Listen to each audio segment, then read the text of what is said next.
انسان زمان میتواند قدر نعمت را بداند که در آن فکر میکند. پیش از آن که از یک خصلت همسرت شکایت کنی، با آن کسان فکر کن که برای داشتن یک همدم و همراز به درگاه خداوند زاری میکنند. زن بهترین نعمت است که خداوند برای مرد عطا کرده است. نظم و ترتیب خانه، شستن و پختن همه در دست زن است و دین مرد را کامل می کند. هستند کسانی که از این نعمت محروم هستند و از بیزنی راه زنا را پیش گرفتند که عاقبت آن خیلی خطرناک است.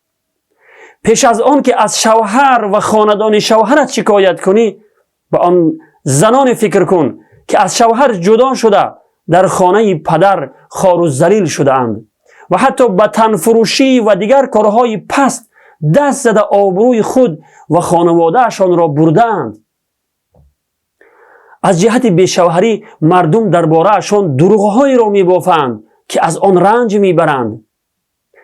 پیش از آن که از فرزندانت شکایت کنی، با آن کسان فکر کن که فرزند ندارند و برای آن چقدر تلاش میکنند. برای دارو و درمان پول زیاد صرف میکنند ولی هیچ نتیجه نمیدهد. پیش از آن که از طعامی که برایت آورده اند شکایت کنی، با کسانی فکر کن که طعام خوردن ندارند. پیش از آن که از خانه و رخت خوابت شکایت کنی، با کسانی فکر کن که جای برای سکونت ندارند و در بدر مردم در سخت‌ترین شرایط زندگی می کنند. پیش از آن که سخن زشت و بد بگویی، با کسانی فکر کن که زبان گویا ندارند.